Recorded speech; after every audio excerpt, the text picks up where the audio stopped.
Russia and China are massively hoarding the global energy and food supply right now. China is expected to have an incredible 70% of the globe's corn reserve in the first half of the crop year 2022, 60% of its rice, and just over 50% of its wheat. That leaves many to answer the question, why? What are they up to? It isn't normal, but we can see that they are telegraphing their intent if we examine it closely. All this information taken together points to only one conclusion. The writing on the wall is that we are potentially in the early days, just before a major battle and a war between the East and the West. In this video, we will examine the relationship between China and Russia, why they are aggressively hoarding resources like never seen before, what you can expect next, and how to prepare. So let's jump in. Download the Start Preparing Survival Guide to help you prepare for any disaster. I'll post a link in the description and comments section below, or visit cityprepping.com/get started for a free guide to help you get started on your journey of preparedness. The secret red deal. Russia wants Ukraine. China wants Taiwan. Vladimir Putin and President Xi Jinping have met several times. Most recently, they held a virtual meeting on December 15th of 2021.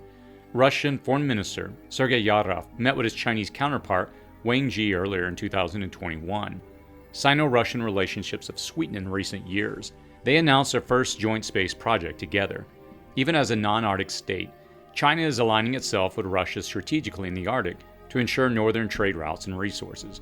Sino-Russian trade hit the equivalent of $110 billion in 2020, with both sides aiming to double this by 2024. Free trade agreements between the Eurasian Economic Union, whose most prominent member is Russia, exist with Egypt, Iran, China, and Vietnam. Free trade agreements are in discussion with the countries of Mongolia, India, Singapore, and Indonesia. This is clearly a growing alliance between the two countries. Their tactics of destabilizing countries from within through the use of demonstrations, disinformation, and propaganda campaigns, and rebels are shared as well. Their land interests are different though. China is seeking the same element of control over land in the South China Sea, territories in the South Pacific, and bordering nations. Russia is trying to gain back the regions of the former USSR. It is reasonable to assume assurances have been given at these meetings to turn a blind eye to each other's territorial struggles and aspirations. However, there is likely some coordination of efforts going on here as well. The two countries share disdain to Western pressure and dominance. The US-led world order they mutually despise has made it imperative that Moscow and Beijing work together. China and Russia have been getting closer and closer. China imported about 3.7 million tons of thermal coal, the primary fuel for electricity production, from Russia in September of 2021. That's up more than 230% over the year before. At the same time, bristling from the Australian Prime Minister's suggestion that an investigation should be launched into the origin of the COVID virus in Wuhan, China, was able to deny cargo ships laden with coal from Australia in response.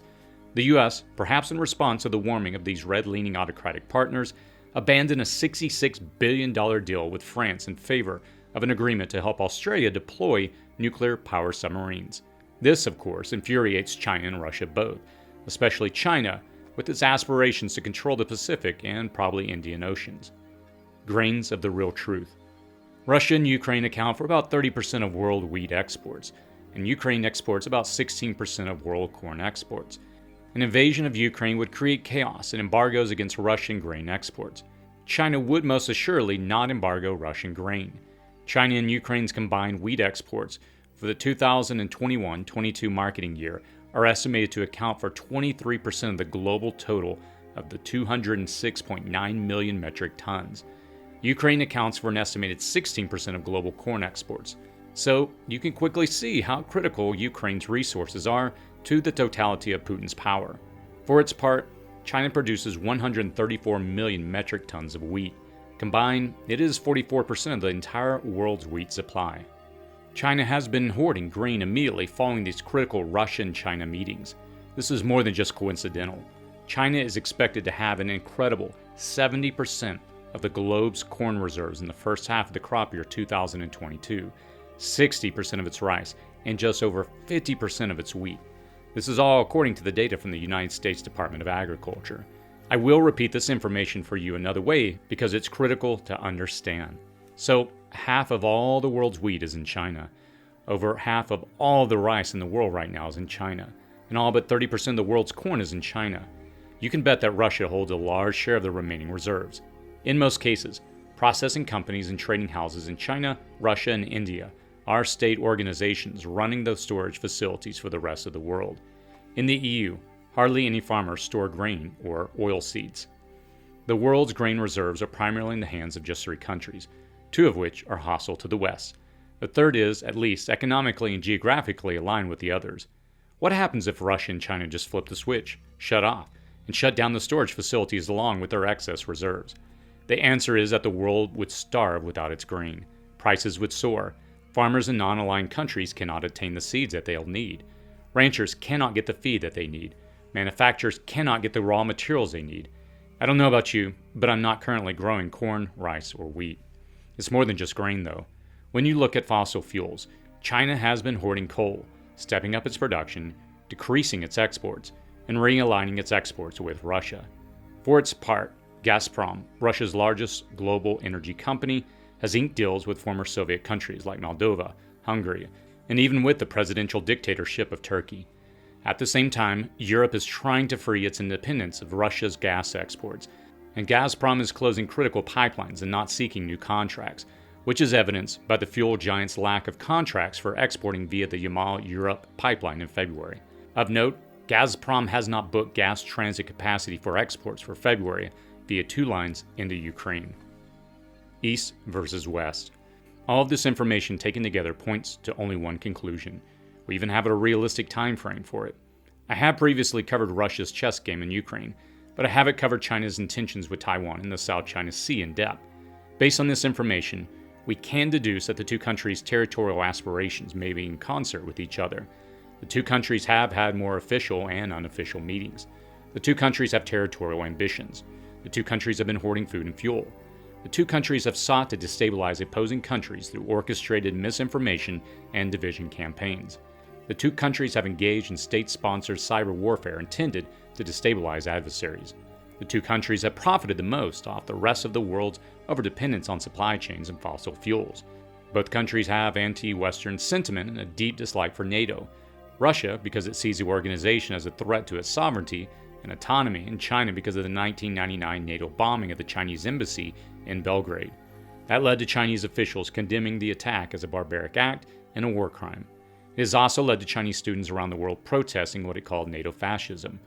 China has also long been vocally opposed to the West's Free Tibet movement. The Winter Olympics will begin on February 4th in China, and Vladimir Putin plans to be there. You can bet there will be photo ops and handshaking between Putin and Chinese President Xi Jinping, even as the U.S. diplomats boycott the games and pressure other countries to do the same. There was a rumor that the Chinese president had asked Putin not to invade Ukraine during the games in a call between the 2 leaders in December. This rumor has not been confirmed.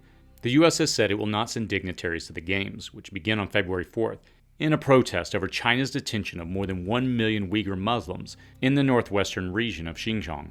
For its part, China has condemned what it feels is U.S. interference and has further called for an end to U.S. support for self-governing Taiwan, which China claims as its territory. It is possible the world could see movement against both the Ukraine and Taiwan at the onset or during or just after the Olympic Games.